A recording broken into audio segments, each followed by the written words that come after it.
Hello, everybody, and welcome to the 127th Melbourne AWS user group meetup. Number gets higher every month. Before we get started, as always, I just want to do an acknowledgement of country. In the spirit of reconciliation, the Melbourne AWS user group acknowledges the traditional custodians of country throughout Australia and their connections to land, sea. Our in-person meetup here is being held on the lands of the Wurundjeri people, and I wish to acknowledge them as traditional owners of this land. We pay our respect to their elders past and present, and extend that respect to all Aboriginal and Torres Strait Islander peoples today. Aside from that, I also want to remind everybody that by coming here, you agreed to our code of conduct. You can read the summary here, the whole thing on the website. A summary of the summary is behave like a nice person. Don't be, a bad person. Sorry, I have a young kid. I need to always adjust my language. On the other side, if you want to find out more about us, get more interaction with the community, we are everywhere on the internet. We have a website, our LinkedIn group, on Mastodon, a YouTube channel where if you're following this through the live stream or recording, I'm pretty sure you found it. If not, it's all easy to find. We also have Twitter. It's not very active. Sorry. It hasn't been a great environment there. But we're here to have fun tonight. Quick agenda of what we're going through. We have got our introductions, which is the part I'm doing now. After that, you'll actually get to have fun instead of being bored by me. That starts with our What's New section being run by Jason and Matt, who are standing at the back. They will tell us all about the new things that AWS brought us this month. Then we have Hilton talking about AI as an API. You may have heard the term AI once or twice in the past few months, so we're joining in on the buzzword. And that is followed by Bharat telling us all about AppStream 2.0. So lots of great content today. We'll finish up with the marketplace. The marketplace is our who's hiring segment. Basically, if you're hiring, hold up your hand, we'll give you the mic. You can give a 30-second spiel why somebody should talk to you. As always, why we do it that way is so that as a employee, if you're looking for a job, you don't feel compelled to not do anything because your manager or boss or whoever is sitting right next to you and might not appreciate you saying, hey, I'm looking for a new job. If they do appreciate that, that might be a different problem. Ask questions during the talks, or rather try to save your questions until after the talk, unless the speaker specifically mentions. Feel free to ask them. And as Rob said earlier, if you're in the audience, hold up your hand. We'll bring you a mic so that everybody can clearly hear the question. If you're watching online, you can ask the same questions either in the YouTube chat or in #Melbourne on the Slack channel. I'll show in a moment where you get that. And we'll ask the question on your behalf.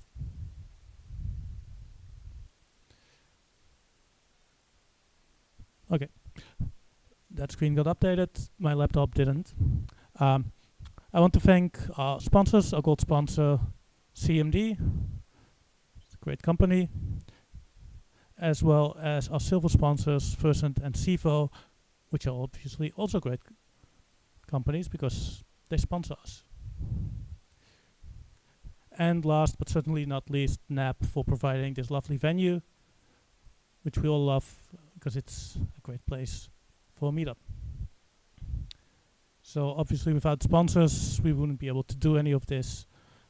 So it's okay to give them a short applause. Thank you.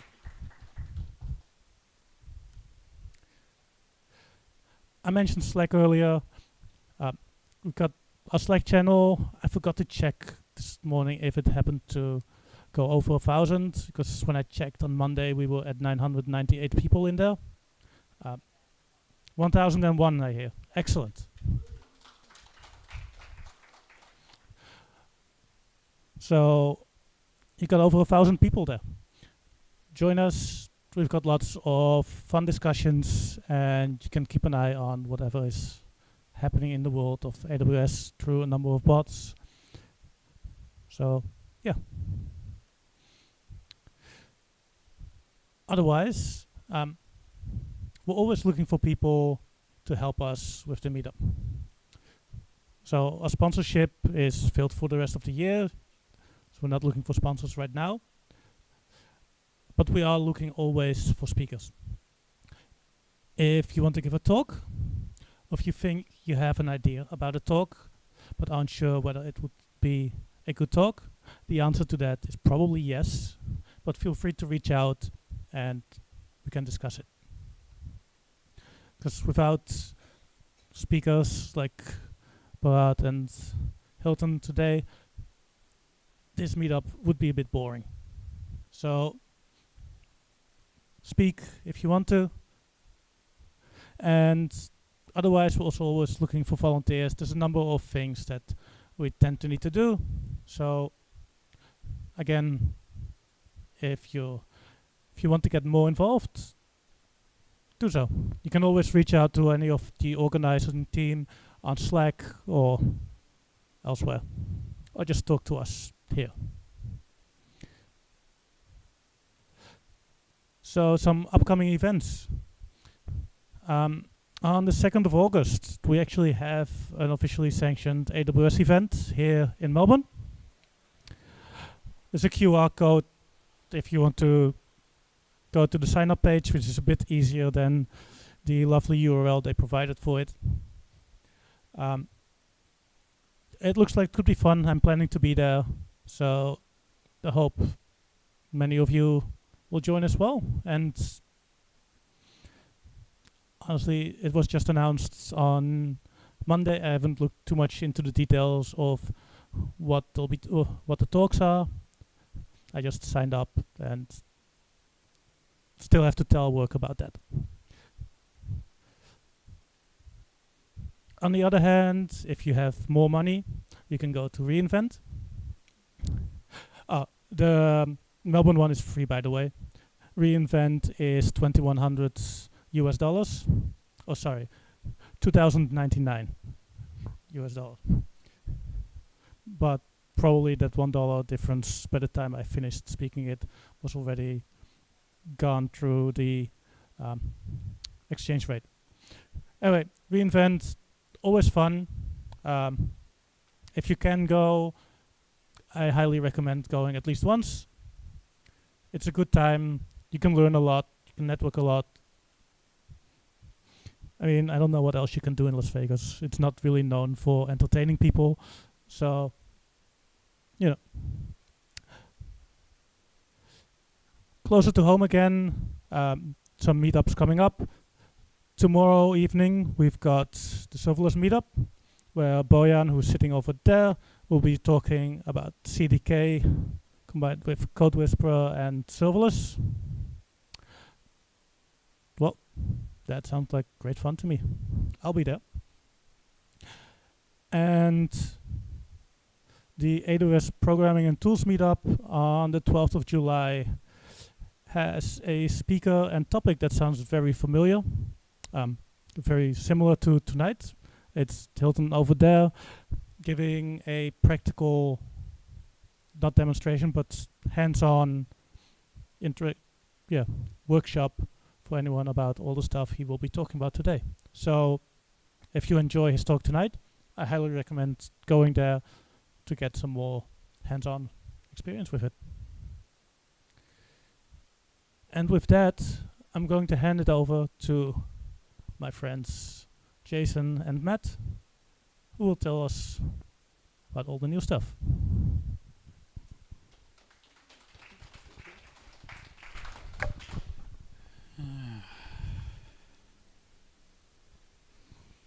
All right, what's on in Melbourne? Top one is the big one. I think the Transit Gateway. So that's sort of a big item in the actually making stuff work in Melbourne now. Yeah, so and then a couple of other nice ads. Application migration service, you can now migrate stuff into Melbourne. Transit Gateway lets you then talk to it. T4G instances gives you somewhere to put the stuff, I guess, which is good. And Internet Monitor lets you know when people can't get to your stuff. So, Melbourne, good now. Yes. Yeah, definitely worth checking out Melbourne now. Sydney, there was something in Sydney. The new G5 instances have come in there. So a different place to put stuff. Yes. Well, a standard place. More EC2 instances. All right. Databases. So, as you can see down the bottom, lots of version updates for a lot of your favorite databases and SQL Server. Assuming you like relational databases. Yeah. New MariaDB, new MySQL, new Microsoft SQL. Well, new-ish if we're talking 2014, 2016. Yep.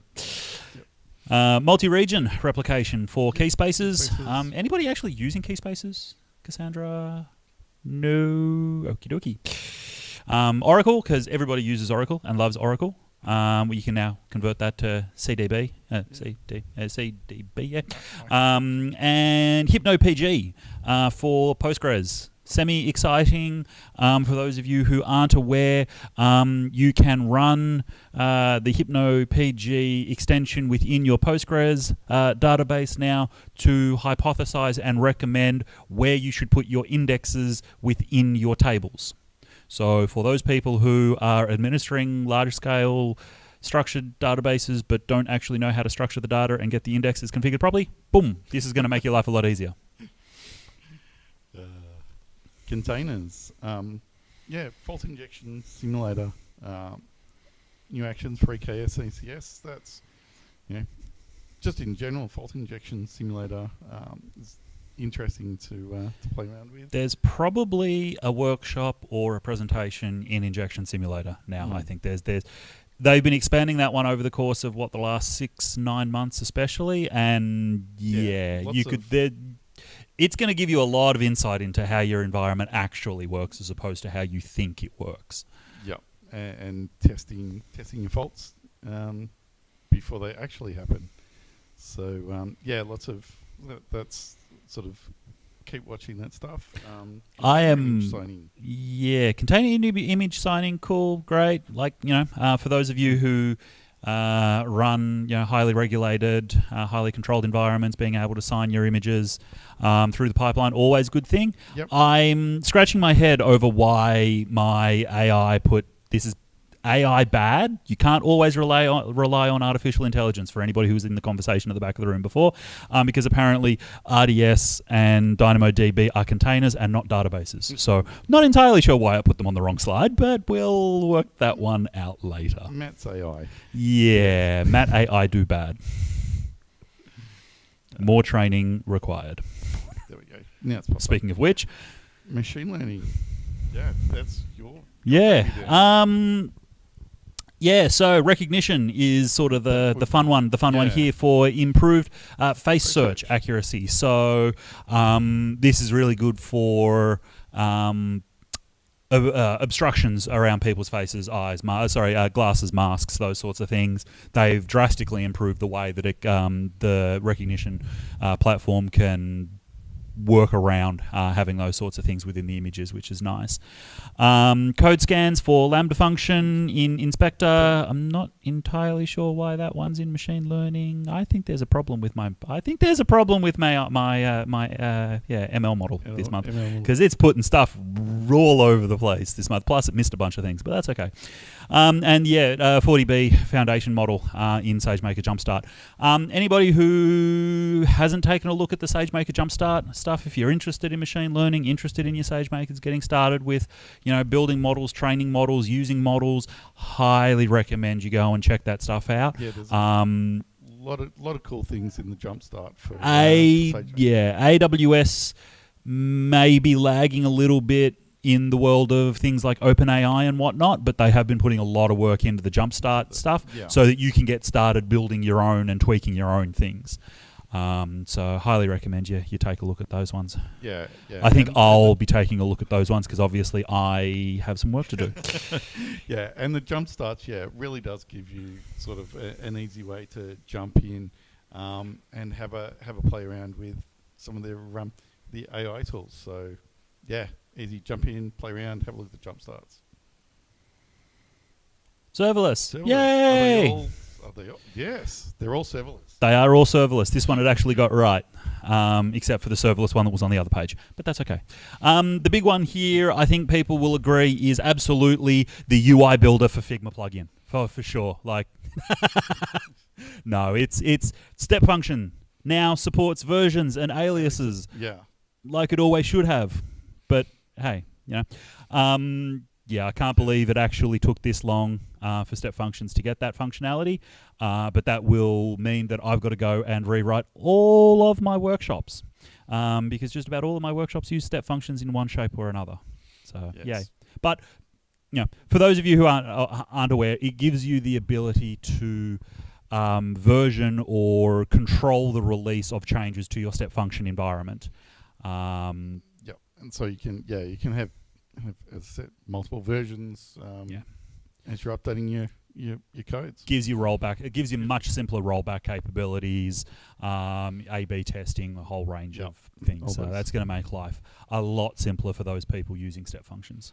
Yes, and you might have laughed about the Figma thing, but I know there's a lot of devs in a purple at the moment that really love Figma. So look, I don't have any problems with Figma. Designers, I should say. I don't have any problem with Figma. I don't have any problem with Amplify. I've run numerous workshops at the AWS user group what was it? The AWS Programming and Tools meetup on Amplify.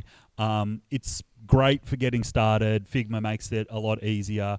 I am just not a UI person, but that's okay. And remote invoke, cool. No, just a nice way to give you some extra flexibility.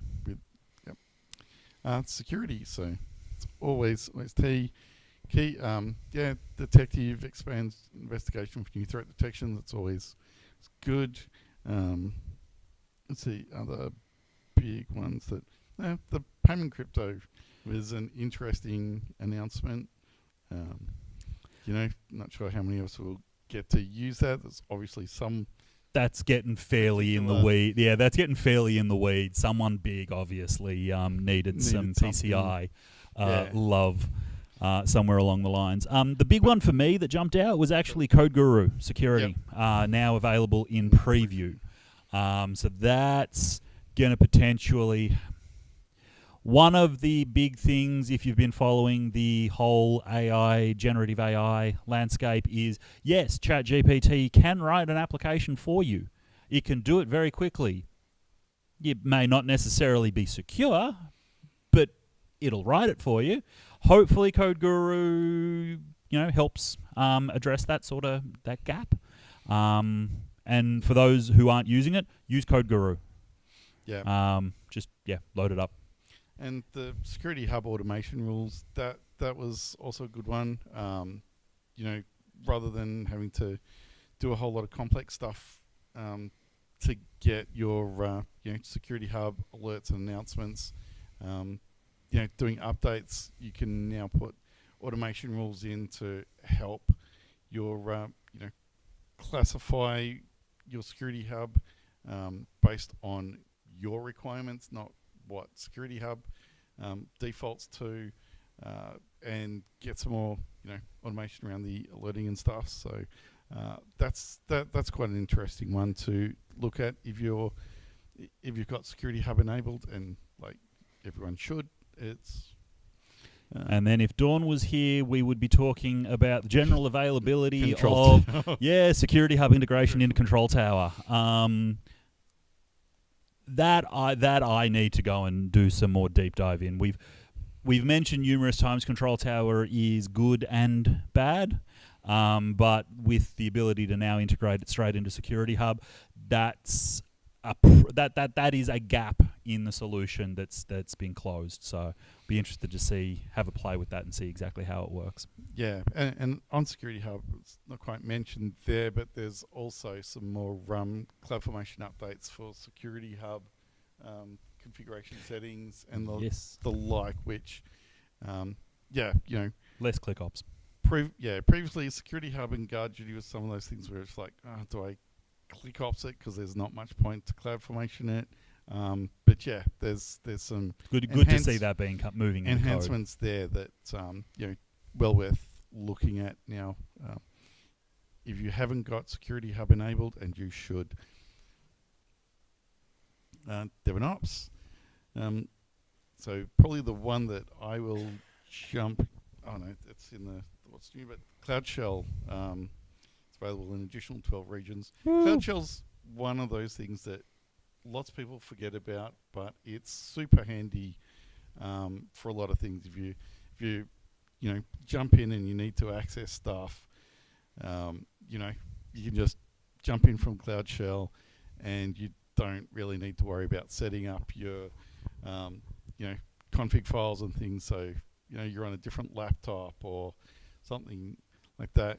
I had some people that were using Windows and trying to do for loops and things with CLI commands weren't working. Cloud Shell. So yeah, and there's lots of tools. So again, lots of people forget about it. Remember it's there, and you can do cool stuff with it. The one for me, CloudFormation got some love. StackSet love. Launches API to allow programmatic trust access within AWS organizations. That one is going to remove a big pain in the butt for multi-account environments, which everybody should be running multi-account environments. I don't care if it's your home play environment or you are a Fortune 500 company. everybody should be running a multi-account configuration of some design. But yeah, so that's going to make life a lot easier for people. Skip suspended accounts for faster deployments. Ha ha! Wow. If you have ever tried to deploy a stack set to a large organization which has got a number of suspended accounts, which you should absolutely have as a part of your offboarding and account cleansing process, yeah, you will know just how much of a pain in the butt and how much it blows out the time things are going to take. Again, it's always worked, but that is just going to make things a lot less annoying more than anything else. Yep. The change set parameter I haven't had a chance to look at yet, but I am intrigued. I think that's... Oh.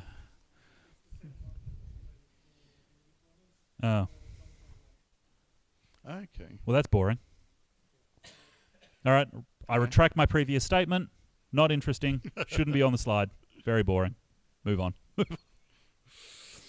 Other cool stuff. Did I remember to put Yes, I did. The big one for me, Amazon Connect reduces toll-free rates for Australian phone numbers. So those phone numbers that I never remember to remove from my accounts now aren't going to send me completely broke. Yay. Big one for me, for anyone that's seen any of my talks on SSM, the EC2 Instance Connect. So that's an interesting one. I had to play around with that. It makes it nice and easy if you've got a lot of Linux servers. Doesn't quite have the same for RDP. You need to run that through CLI, whereas SSM gives it to you on the desktop. I'd say if you're just running your little home test environments and things, EC2 Instance Connect is a great way to securely connect SSH and RDP without opening stuff up. If you're a corporate, I'd say SSM is still your better option.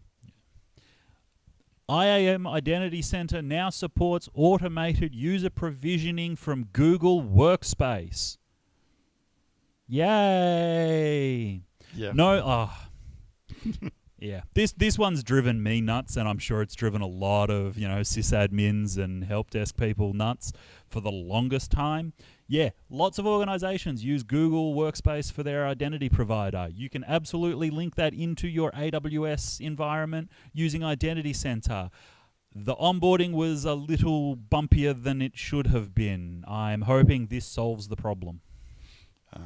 EFS now supports up to 10 gig of provision throughput. I can't afford 10 gigabits of provision throughput.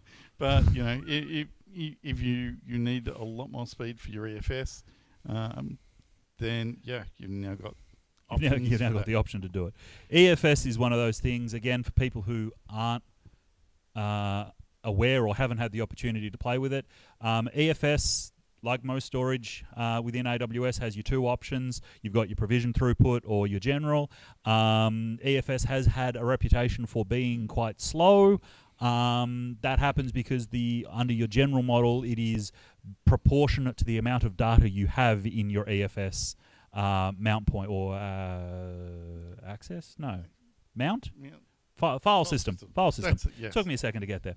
In your file system. So the solution to that has always either been throw a terabyte of data into your EFS endpoint to jack up the storage to get more throughput, or go to provision throughput. This obviously now gives you the ability to go a lot faster. A lot faster if you need to. Yep. Anything else? I think that's I think that's probably the main. Connect launches Search API in 3 more regions. Yay for the 17 people using that. Terraform support now available for Control Tower Account Factory. Yay for those people who use Terraform. I still need to learn that at some point in time. Control Tower increases account access configuration flexibility. That's potentially interesting for those using Control Tower. I know there are some pretty weird limitations in the Control Tower environment. Around you not being able to do multiple things simultaneously. That's, and Database Migration Service Serverless Edition. Woo, GA. For those using or wanting to do database migrations. So, that's I it. That's a little bit quieter month. But yeah. yeah, last month was big, so you can't get all the things all the time. But yeah, Done. that's it, everyone.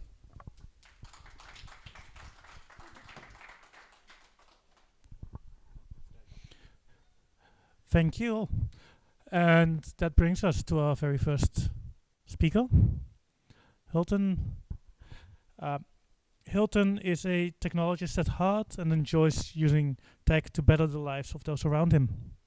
Over his career, he has worked in many IT roles, from system administrator to mobile app developer, to IT manager to pre-sales consultant. He now works at DataStax, which I'm sure will be mentioned. And prior to that, he was at ServiceNow, where he focused on IT operation management solutions. I'll leave the rest of the intro to him once this is. Yep.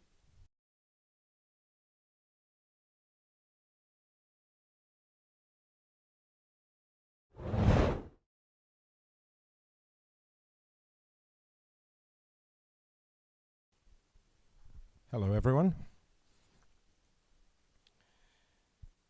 That was a good introduction. I don't think I need to add anything else, really. I've been involved with AWS services almost since they first started.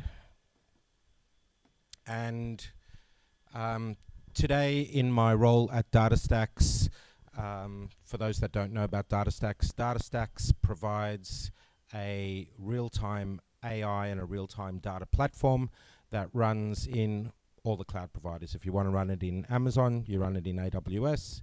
If you want to run it in Google or Azure, you can do that too. I'm not going to focus on DataStax today. What I really want to focus on is AI. AI is kind of the key word at the moment, but I want to look at how we take AI and expose it as an API, because you can take all your data scientists, get a team of developers, train a model, but if you can't make that model easy to use, what's the point? Traditionally, we've done AI as batch. We train the model in batch, once a week, once a month, because it's expensive in compute resources. Then we make all these predictions using our model. We store those predictions, and then our application refers to those predictions that were made earlier. They were made in batch. We're not doing it in real time. What we need to be doing is taking the most current data available and using that to make predictions with our AI model in real time, as needed. Examples of that would be making, when you log into Netflix. Who watches Netflix? I do, yeah. Okay, we're too embarrassed to admit it, but we all watch Netflix.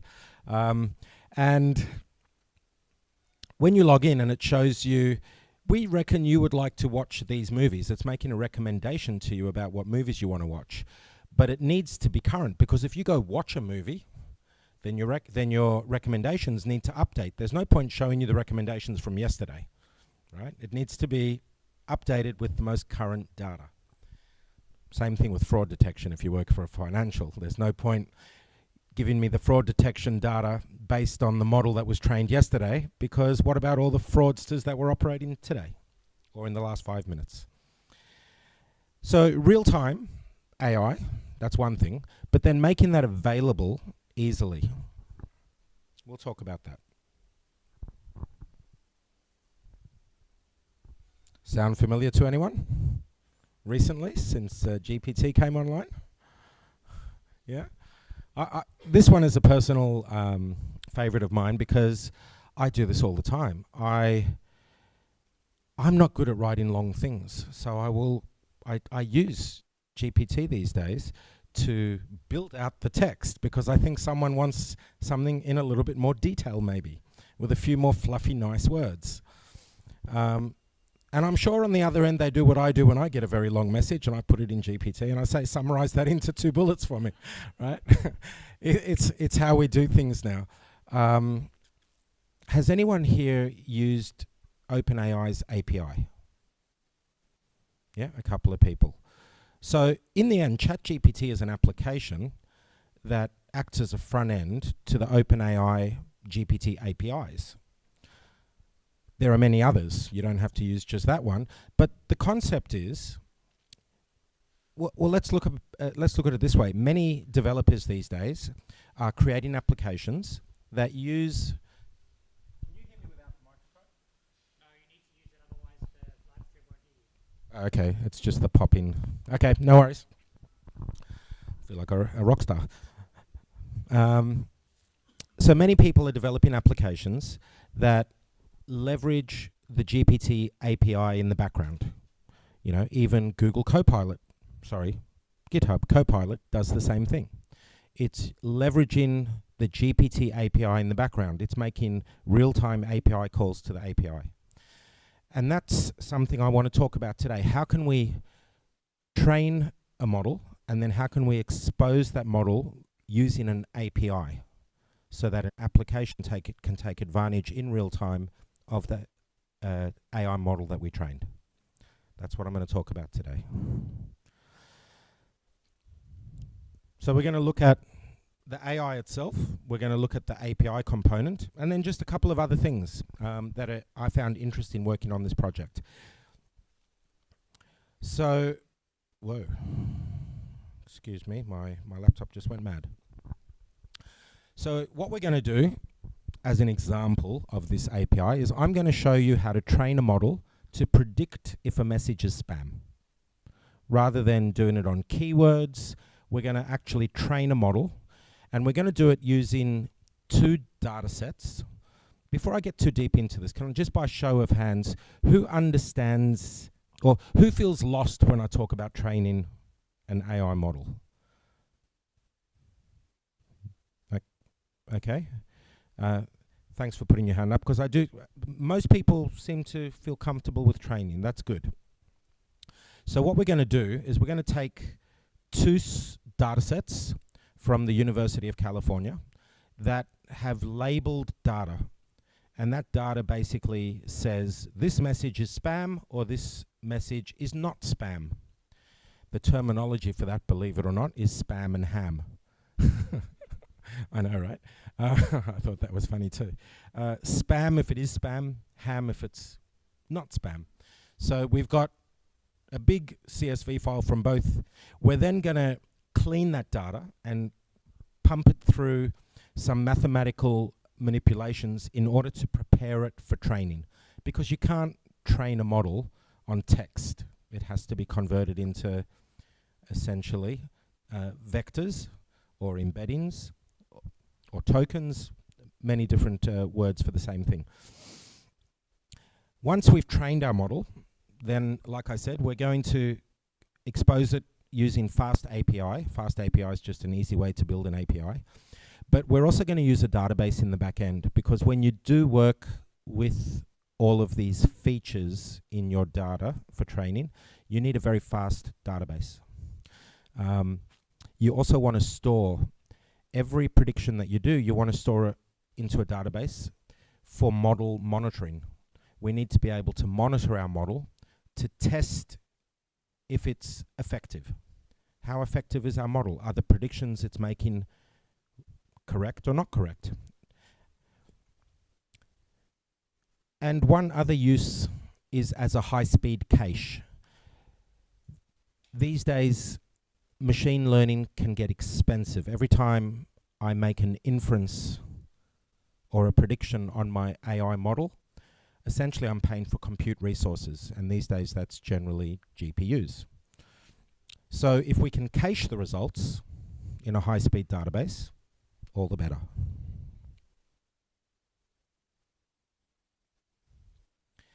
Some of the tools we're going to use: cricket bats and chainsaws. I just watched The Purge the other night. This is quite relevant. Python is the language of choice. Jupyter Notebooks. In Amazon, Jupyter Notebooks are made available through SageMaker Studio. SageMaker Studio is essentially built on Jupyter Notebooks. The machine learning is done by TensorFlow. Keras is a library that enables me to work at a higher level with TensorFlow. Instead of having to issue low-level TensorFlow instructions, I can operate at a higher level, and Keras does the translation to low-level TensorFlow. Fast API, as I mentioned, is the API server. And Astra Database, that's the only bit of this that's DataStax, is the database that we're using, which will be running in AWS. Okay, a little bit of digging into the machine learning here. By the way, is this sort of thing, understanding what LSTM, RNN, NLP, is that of interest? Or am I talking to the wrong crowd here? It's interesting. Okay, good, thank you. So, you know, when I put this together, I looked at it, and essentially, starting with this little diagram on the right-hand side, AI has been around for a long time because the most basic algorithm is AI. In one way or another, just having a big rule set of if-else and a few mathematical algorithms is AI. But then we came to machine learning. There are many forms of machine learning, and digital neural networks, where we simulate how neurons in the brain work in mathematics, that's a subset of machine learning. And that's the way to think about it is a deep neural network goes over the data constantly, repetitively, and it's constantly trying to reduce the error in its algorithms by looking at multiple samples of the data, making its calculations, looking at what value it comes up with, and saying, can I make that better? And it does that using a lot of mathematics, such as least square fits and logistic regressions, etc. But essentially what it's trying to do, I'm just going to step over here. If I've got a set of data and I plot it on a graph, each one of those red dots represents one of my data points. What deep learning is trying to do, what neural networks are trying to do, is figure out the blue line that most accurately matches all the red dots. That's essentially what machine learning is doing. Once I can have a model that will always give me the closest blue line to the red dots, I've got a well-trained model. But back to my fancy words. NLP, natural language processing. That's really the idea of exposing textual data to various mathematical and statistical techniques, with the objective being to understand natural language as spoken by us humans. In other words, NLP is about giving the machine the ability to understand us, and for us to understand the machine in our language, because machines don't talk our language. RNN is a recurrent neural network. Now, we've spoken about neural networks. There are many types of neural networks. A recurrent neural network, it's the type of neural network that we use if we are going to do NLP. Spam, predicting spam, we need to understand the English message in the spam, or the English words in the spam message. So I need to be able to do NLP. And I use RNN, recurrent neural networks, in order to train my model to understand words. The thing about a recurrent neural network is it maintains a memory. Each time the machine learning engine looks at data to train itself, it remembers what it's already seen, which enables the model to predict the current output. One way to think about it really is if I've got a sentence and I don't take into account word 1 when I look at word 2, then word 2 has no context based in word 1. Does that make sense? Yeah. When I get to word 3, if I forget about word 1 and 2, then word 3 might as well be isolated. So using a recurrent neural network allows the model to remember each word in the sentence rather than looking at each word independently. That's how I look at it. It's a very simplified LSTM, and this is when we talk about recurrent neural networks and that memory that I just mentioned. Okay, here's one to blow your minds. Long short-term memory. That's LSTM. Because how many words do I want to remember in my sentence? Word 1, word 2, word 3, word 4. Well, I just want a short-term memory, but I want a long short-term memory. I need to remember the sentence, not the entire record of all spam messages ever written, right? When I'm training the model, it's enough to have a short-term memory, but it's got to be long enough to hold all those words.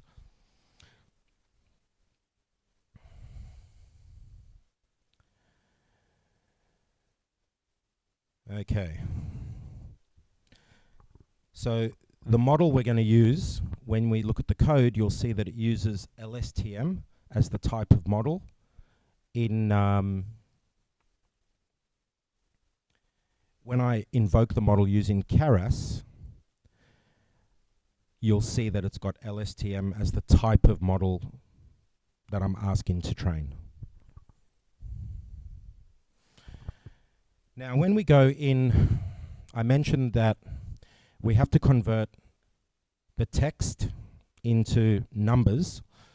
The way it starts with machine learning, we start off with essentially a blank slate.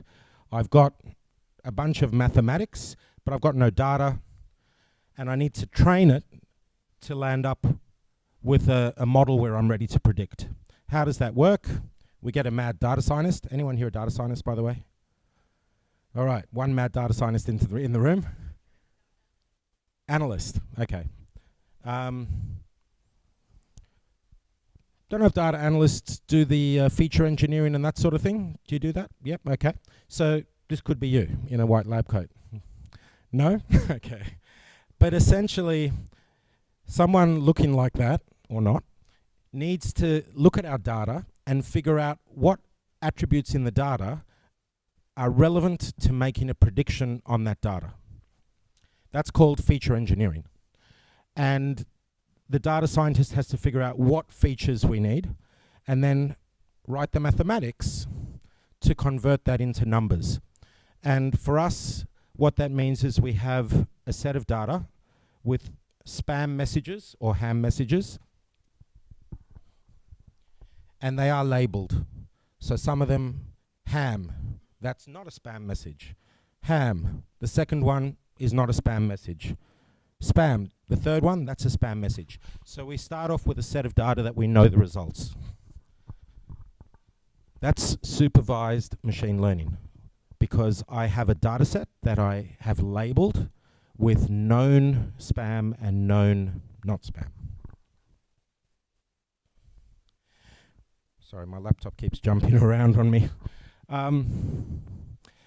Then, the next part of the mathematics is to convert the text into numbers. And the way that works is we use something called a tokenizer, which is just, luckily for us, very easily provided through Python and Python modules. It's just essentially 2 lines of code. But what does it look like? If I take a sentence, the one highlighted in pink here, and I convert that to tokens using the tokenizer, it looks like that. It's a sequence of numbers. But it's also important for me to make sure that all of the sequences are the same length, so I pad them with zeros to make sure they're all the same length. That's why we have all these zeros at the beginning. The spam and ham values get converted to 0 or 1. We call this one-hot encoding because each column only has one value, 1 or 0. If it's ham, the left-hand column is a 1. If it's spam, the right-hand column has a 1. You only have a 1 in one column at a time, one hot encoding. It makes the training much faster.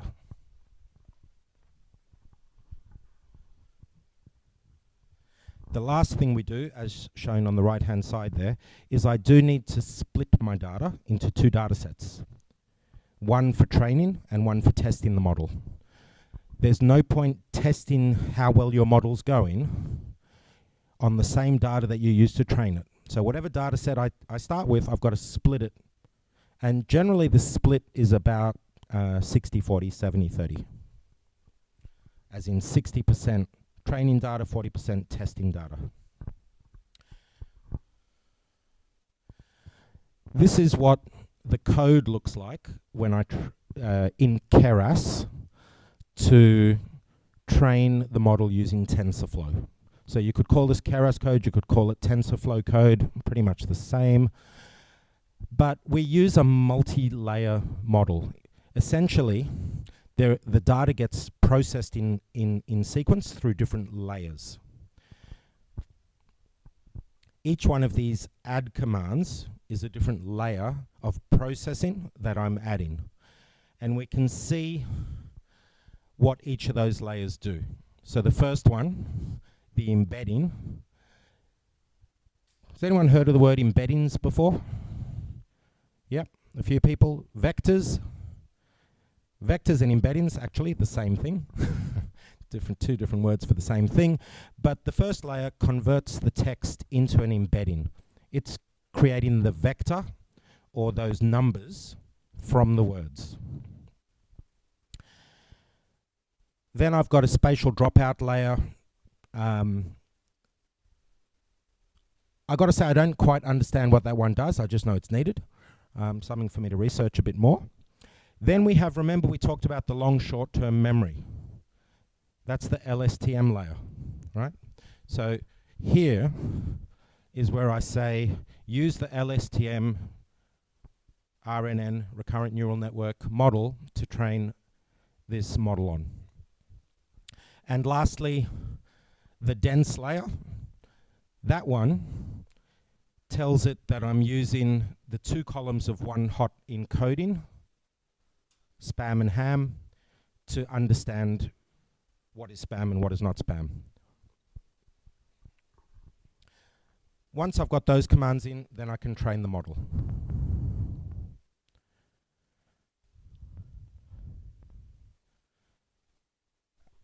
Just a quick sanity check. What time do I have until? 5 to 10 minutes, thank you.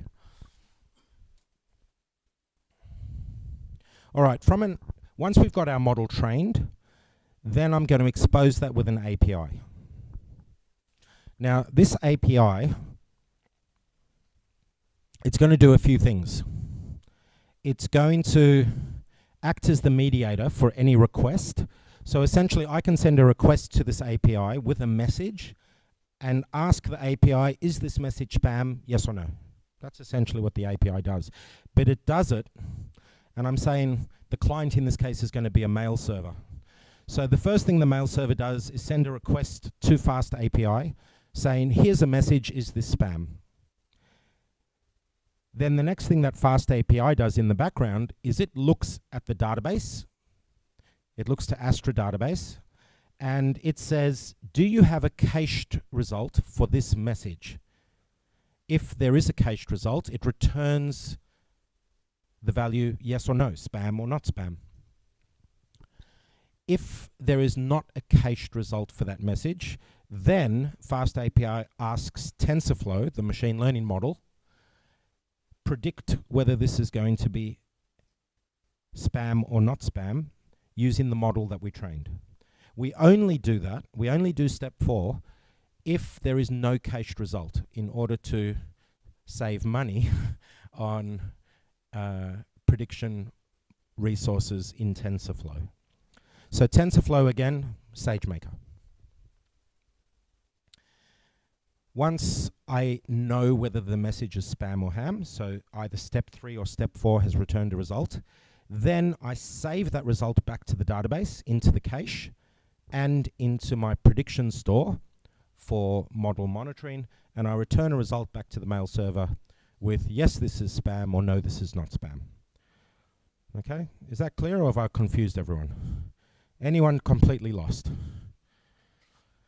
Good, all right.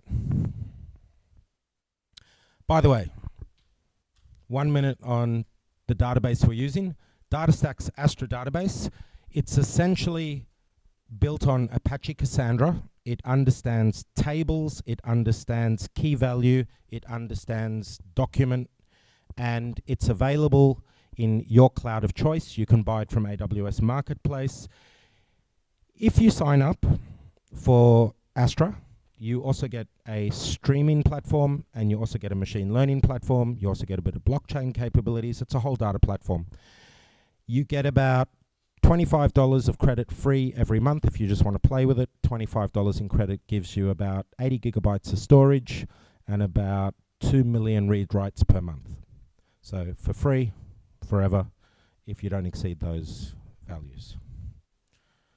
Okay, a couple of interesting things. Jupyter Notebooks. Has anyone here used a Jupyter Notebook before? Yes, data analyst, of course you have. You probably live inside of Jupyter. Anyone not use Jupyter? Okay, so Jupyter essentially runs Python in a way that it mixes, I mean, why I like it, because it's a document. Essentially, you write it like a markup document, but you can mix code and documentation together and execute the code in your document. It's like having markup code that you can execute Python in. So it's pretty cool. You can share it with other people, and all cloud machine learning platforms use Jupyter. If you're using Google Colaboratory, if you're using Kaggle, if you're using SageMaker, they all use Jupyter. And this one, I've got here Apple Power Mac M1 with an M1 Apple chip in it. And I wanted to see how that compares with Google Colab, and SageMaker. In terms of this spam model, how much time would it take to train the model using my laptop compared to SageMaker? Okay, so it's interesting. First of all, with SageMaker, there's SageMaker free tier and there's SageMaker paid, you know, if you use SageMaker Studio. The light blue is when you're training using a CPU. The dark blue is when you're training using a GPU. If you like, anyone here invested in NVIDIA? Yeah, right, okay. So the M1 on CPU took 182 seconds. On GPU, that line would reach to Sydney. Yeah, that's because the GPU in the M1 is not yet supported by TensorFlow. So it basically just didn't know what to do with it. But what I found interesting is that the M1 was faster than all the free online services. So SageMaker free, Google Colab, which is free, my M1 was faster on CPU. Studio Lab, or AWS paid version, if you've got an account, that was faster. And I did not have enough credit to pay for a GPU on AWS, so I didn't do that. But if you guys get a chance to do it, I'm sure it'll be a lot faster again. That's it. That's what I wanted to share tonight. I'm going to be back here at the Programming and Tools workshop, where we can go through all the code hands-on. And you know, ideally bring laptops, because we'll go through it and do it together. Thank you.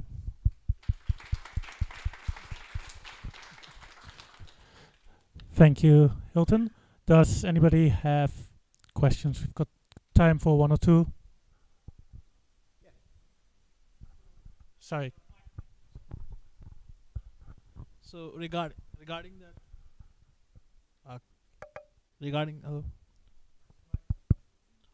regarding that caching of database in DataStax. So how does it determine which data to cache? Like, is it like live caching that is happening, or like is it something required for the like is it that client specific caching happening, or is it, yeah. So the cache is live. Each time you request, each time you post a request to the API, it looks at the cache for the same message that you posted. So if you post a message, iPhone's offered for free today, you know, if that's the message you post, it'll look in the cache for that message. If that message is not there, then it'll ask TensorFlow to predict a value. TensorFlow will return it is spam or it's ham, and then it'll save that in the cache. So when you ask it again, it's now coming from cache, right? And the cache has to be fast enough to handle that throughput. The next step is, rather than saving it as text, is to save it as an embedding, a vector, so it'll be faster. And DataStax has just released vector capabilities on AstraDB, so I can go back now and fix my workshop to use the cache using embeddings. Thank you. Sorry. In the case of versioning, let's say this is the first query in the cache, then change over the time. How you manage that? Yeah, good question. So the cache in this one is very simple. Keep in mind the focus here was not to make a ready to go to production solution, but I'm using a TTL that's defined in the table because the database is based on Cassandra, and Cassandra has the concept of TTL on each row in the table. So it auto expires after essentially a day.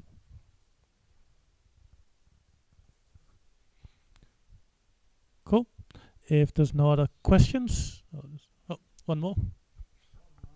I said bottom line, did it work? How effective It did was? work.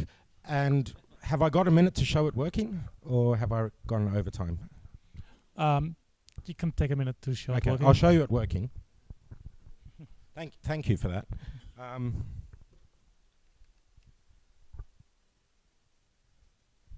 Just wait for it to come back.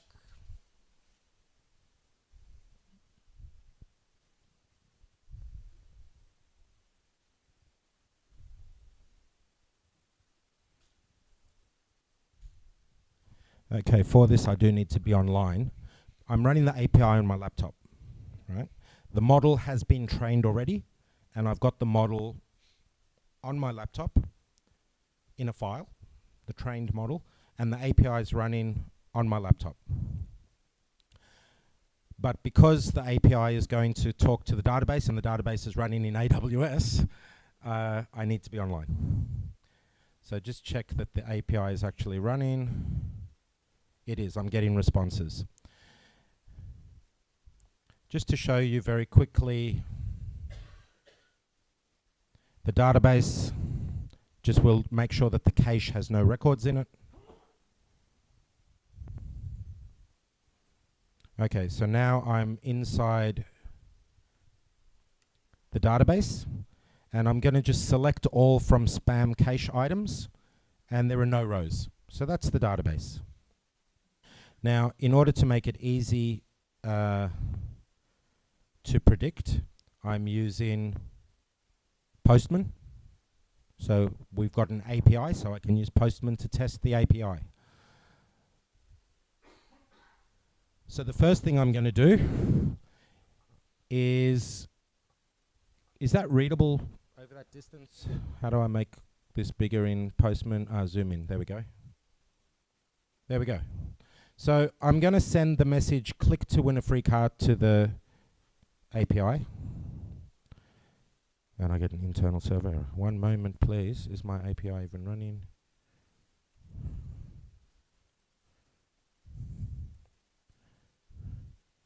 That's not what we wanted.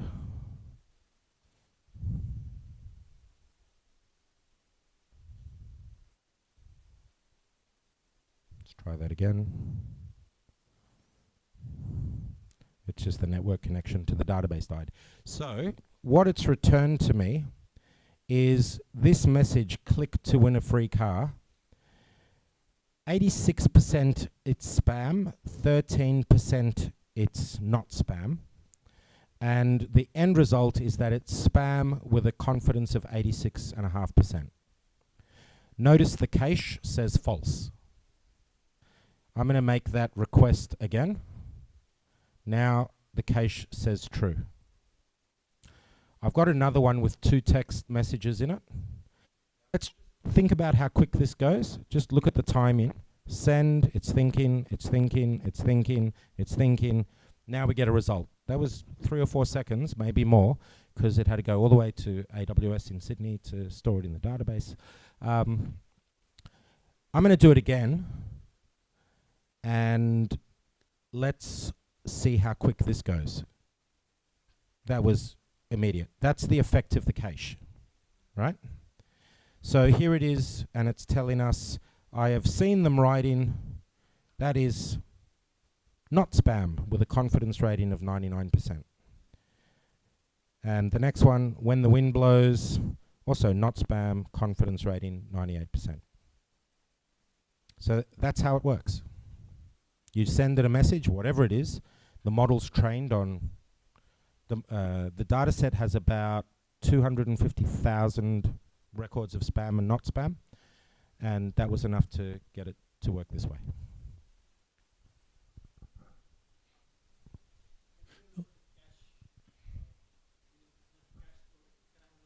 You want to look at the cache store, of course. So there you go. Yep. So now in the cache store, we've got the records that I asked for with the information about it. That's 3 records. If I do another message, so 2 of these have been cached, 1 is not. So that one was cached, this one was cached, this one was not cached, but it should now be in the cache. This one should now be in the cache.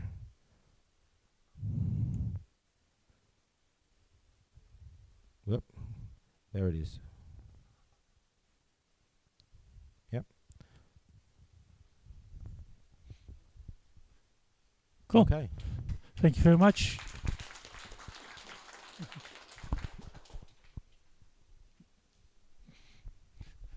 Thank you. Our next speaker is Bharat. Bharat is an AWS consultant with over 13 years of experience in IT.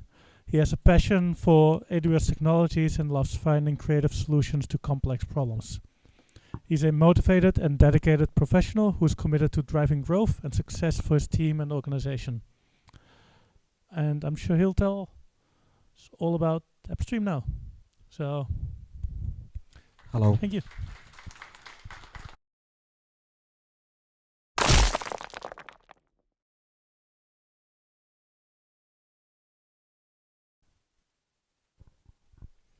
Thank you, everyone. So today I'll be talking about AppStream. Has anyone of you heard about AppStream before? Few people. Cool. Little bit about me. I am an AWS consultant working with Civo. Now I'm looking at my picture and realizing I don't even look like that anymore. I just picked that from LinkedIn for this particular slide. Yeah, I have been working in IT industry for last 13 years, and last 7 to 8 years I have been working on AWS technologies. And around that time when I was starting my journey with AWS, I came to know about this AWS user group, and I was sitting where you are sitting now in the audience. And at that time I thought maybe someday, I'll stand there and talk about AWS. So today is the day. So thank you organizers for giving me this opportunity to stand here and today talk about AppStream.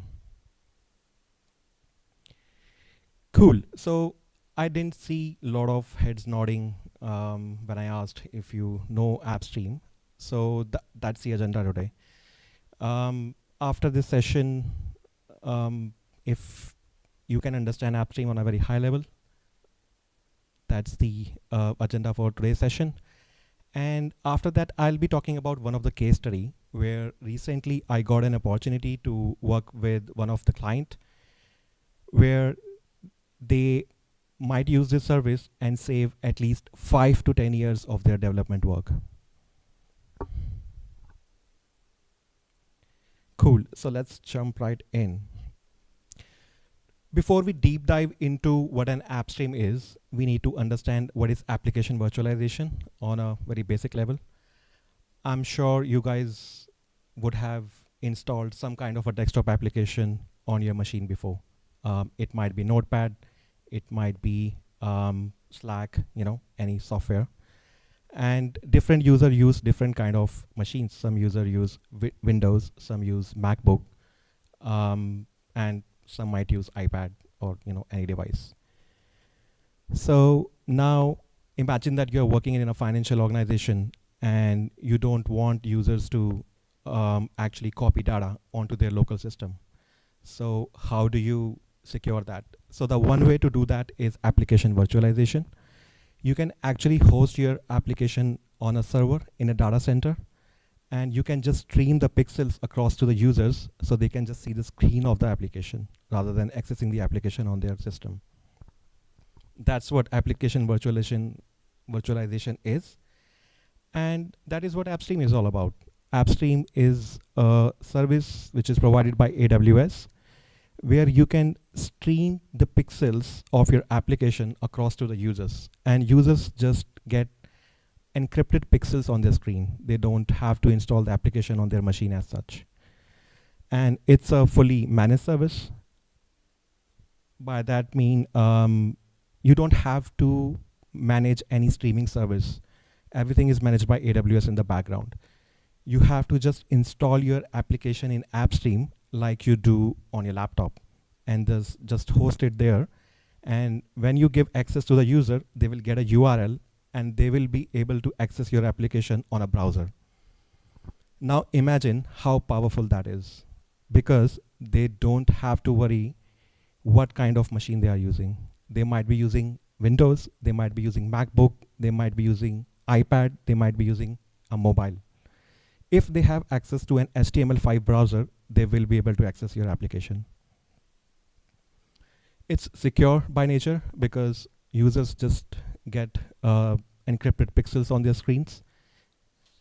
And it's a scalable solution. You can use AppStream in different modes. You can use it in on-demand mode, or you can use it in always on. So it scales automatically. It does not matter how many users are using it at that particular point of time. AWS will automatically scale this service in the background for you. Now, like I mentioned, that it's a fully managed service, but what do I need to do as an admin to manage this service? So there is something called Image Builder, which is provided by AppStream. So as an administrator, you can use Image Builder to install your application in AppStream like you would do on your laptop or on your machine. After that, there is an image assistant, and this is the place where you will build an image for your application. And then from there on, you can define a fleet of these instances. You can configure it for compute and memory requirements, whatever you have for the instances which it will launch. And after that, you can define a stack. You can configure things like storage, access permissions for the users in stack. And then you can assign this stack to the user from the user pool. And as soon as you do that, user will get an email with the URL that they can use to access your application and the credentials to log into the system.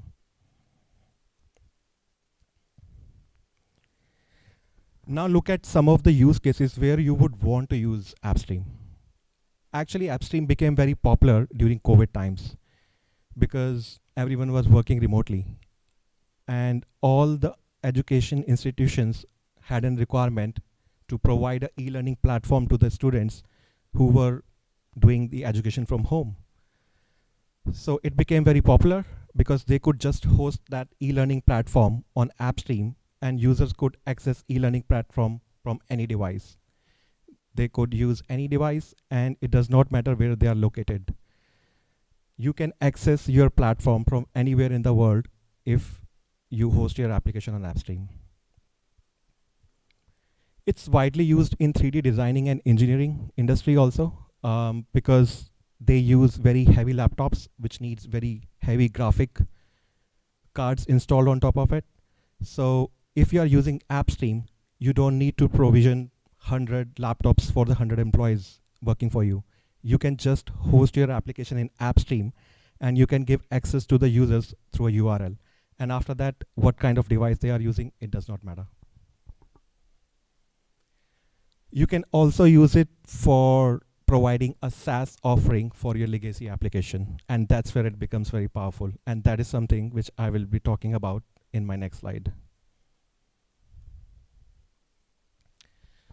So recently I got an opportunity to work for this particular client, and they are Australian-based technology company that provides market-leading software to financial industry. This is a very complex software which has 200 integration points and 300 data feeds, and it is used by 500,000 users globally. So basically, it's a desktop application which users use, and it has a very complex business logic of financial industry built in.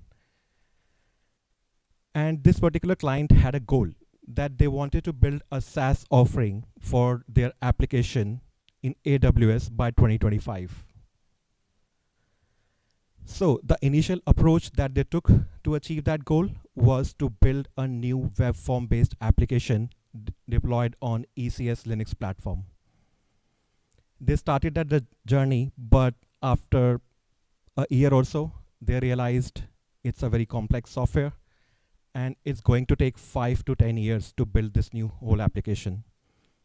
So if they continue on the path of building this web application, they will not be able to achieve their goal of 2025.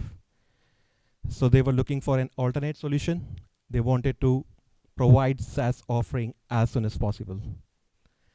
So they decided to use AppStream to move their legacy application into the cloud.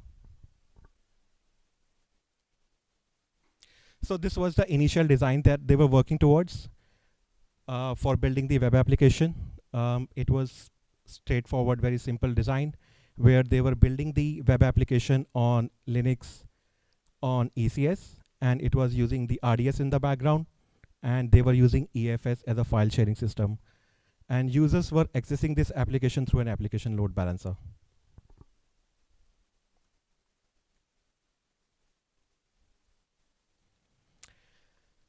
So they decided, okay, we might use AppStream to host their application, but they wanted to give a certain kind of user experience to the users. So we ran a proof of concept for them. And the main question that we wanted to ask from that proof of concept was, can AppStream be used for their particular desktop application? And how could we unify access to both web application and desktop client? So they still wanted to use this web application because that was the end goal. However, now they wanted to use AppStream along with this web application and build some kind of a hybrid design that users will still log into the web application. They will access certain features from the web application, which has been modernized. And if they can access AppStream for rest of the features which still have not been migrated to this web application. So they wanted to understand if there is a way that we can unify the access to both the applications. They didn't want users to log into 2 different systems for different features. And next question that we had from that proof of concept was, how could Windows-based AppStream can share files with Linux-based web application? And what are the desktop application security concerns? Because now we were involving a new service into the design, so they wanted to understand what kind of security concerns it might open for them. And can we automate this whole process or not? So we helped them to build a new hybrid design for them, which was using the web application which they were using already. However, we introduced AppStream in between, where we installed their desktop application, and now their desktop application was running in cloud. So it was very easy to integrate it with rest of the AWS services. For example, that application needed access to the RDS. It was just a matter of opening some security groups, allowing some IAM permissions. And to fix the file sharing problem where we had EFS, which is a native Linux-based system, file sharing system, how that will share files with the AppStream, which is Windows-based, we built a middleware using Samba Server. If you guys don't know what a Samba Server is, it basically allows you to share files between these two systems. I see some smiling faces, so some people might have used it. Cool. So coming back to the question of POC, can AppStream be used to provide access to the desktop application? Answer is yes. It was pretty straightforward. We had to just install their desktop application in cloud on AppStream, and it was pretty straightforward to use it after that. And how could we unify access to both web application and desktop client? We used a feature of AppStream called embedded sessions. So AppStream has a capability where you can embed a streaming session in a web form itself. So anyways, they were building this new web application. They just created a new custom form. And when a user clicks on this particular form, it makes an API call to the AppStream, and it renders the session on a web page itself. And how could Windows-based AppStream can share files with Linux-based web application? That was done using Samba Server.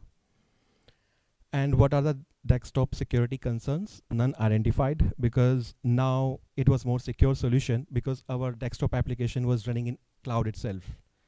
We didn't had to expose any endpoints to the desktop application which is running somewhere else. And can we automate the build process and deployment process? Yes, Terraform and CloudFormation provides you modules for AppStream, and they were using Terraform for their existing web application which they were building. So it was pretty straightforward to use their existing infrastructure as code and integrate AppStream along with that. So to summarize everything, AppStream, again, it's a streaming service provided by AWS, where you can host your application and you can just use it through HTML5 browser from anywhere in the world. It's a scalable solution. It's a fully managed by AWS. We don't have to manage underlying hardware. We don't have to manage any streaming gateways. It's all managed by AWS. It's cost effective. So when we were doing this proof of concept, we were also looking into the other services which provide the similar services. However, we realized it takes a lot of effort to configure those services on servers initially. So if we compare the cost of configuring the other streaming services as compared to AppStream, AppStream was very cost-effective solution.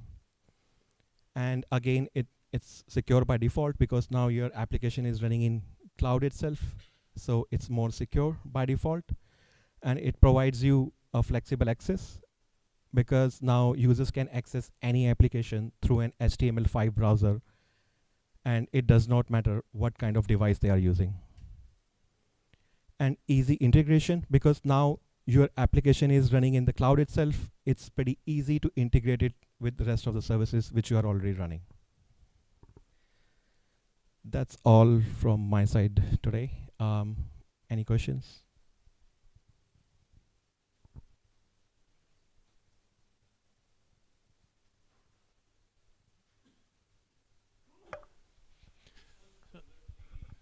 One moment. Sorry. Thank you. So this one is moreover looking from the like a Citrix kind of a solution that which we used earlier. So how differentiate is from the Citrix? And the second question is that do we need, because the architecture which you have shown is on, or the app is also running on the AWS. If we have a hybrid environment where we have application running on my data centers, physical data center, can I integrate that with the app stream? Yeah, so I'll just come to the first question. you are exactly right. Citrix is a competitor of AppStream. So to answer your question, we did compare that with Citrix initially, and cost was something, which was more attractive for us, because in our case, we had only very limited users who were using it. So if we compare the cost of configuring the Citrix first and then using it, it was coming up to be very costly. However, AppStream was a very cost-effective solution because we could just pay whatever we were using. And for your second question, yes, I think it can be integrated with a hybrid solution if you're running something on your on-premises, and in cloud, it can be integrated with that. Does that answer your question?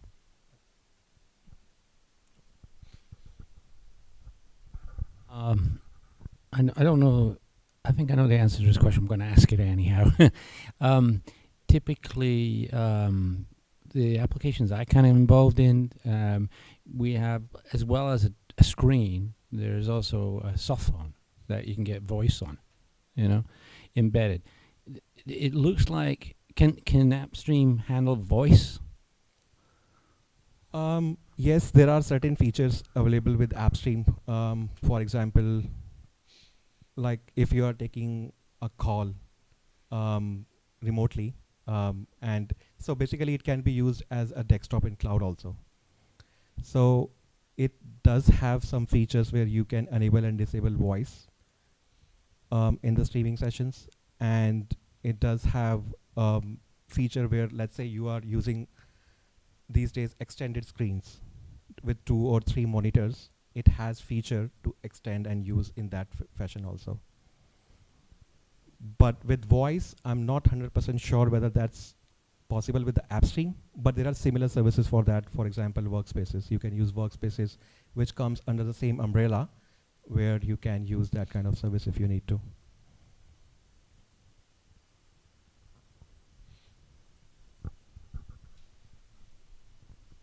Hi, Bharat. So my question is about the build process. As you mentioned about that, we can use the Terraform or CloudFormation stack for the provisioning process. So what about like when we already deployed my application on an AppStream, now there is a new version we need to release. So how we can do the automation process by integrating with the version controller? So automation process will be pretty similar to what you do with rest of the services. It's just, if I understand your question, how would you update AppStream? Is that your question? So it will be infrastructure as deployment. You can just build a new version of your code and just deploy that if you need to. And if you are talking about the images, how will you release the new version of your software? You have to build a new image. So if you think of it like as an EC2 instance, when you have an AMI, you use the AMI to build the instances. And if you want to release a new version, you have to build a new AMI. Similarly, you have to build a new image and deploy that on your fleet instances. During this process, my application can bear a downtime, or how can I manage the uptime of my application? It depends on what kind of solution you are developing. So if I think of it, a downtime is like, so these instances which users are using, these are non-persistent. For example, let's say if I'm logged in today, I'm using a particular image, that's a particular version. And if you launch a new image today, and if I switch off my system, I come tomorrow, I will have a new version automatically. Because it launches your instance on the time when you start the session. Okay. And what image it's using in the background, it will use that at that point of time. And that becomes very powerful. Because imagine that you have 100 employees in your organization using different version of your software. So you don't need to make sure you need to pass on the instructions, how to update your software. You can just build a new image, that's it. As soon as new user comes in next time, they will have a new version automatically.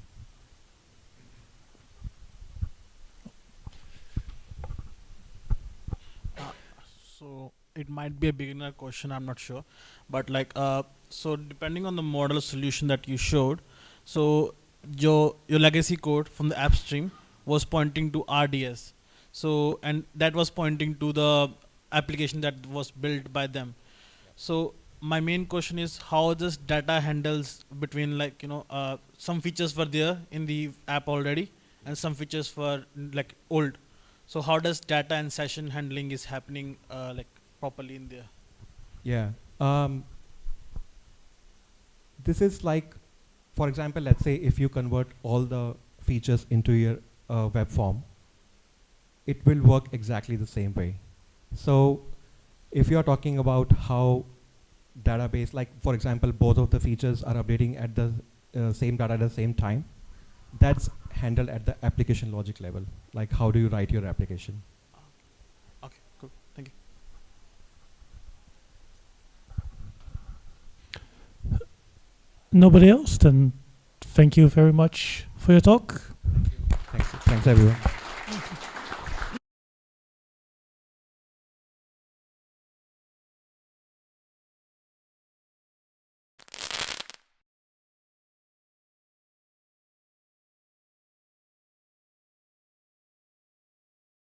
I'll grab it. Thank you.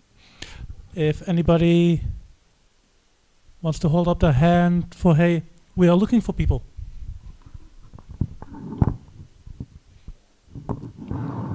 Anybody?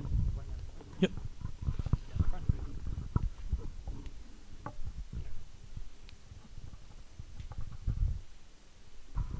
Hello everyone, Bharat here again. So Sivo is currently hiring people for DevOps and data space. If you are interested, talk to me after this session. Yep.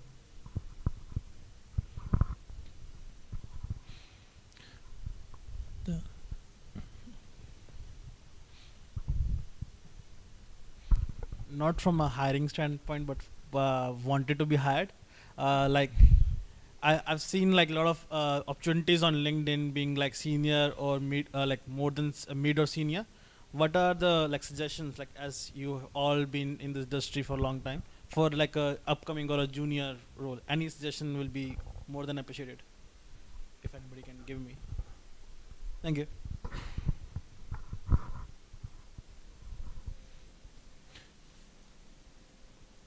Cool. Go and find him after the session. It's probably good. Then I think if nobody else, then I want to once again thank our sponsors, CMD, Versant, Sivo, including our speaker today, and NAB.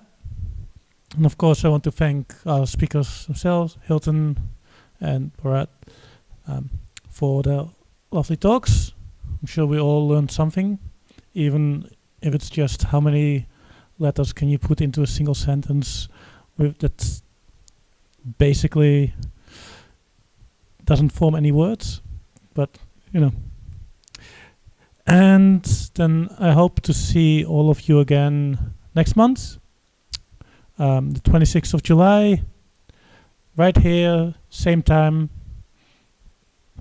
We'll announce speakers at a later date. So thank you all for coming. And if you are here and not on the live stream, there's still food left. Feel free to take some of it home, because anything that doesn't get taken home has to be thrown away, which is a waste. So I can tell you from experience, it works perfectly fine tomorrow as a lovely lunch. So, thank you and goodbye.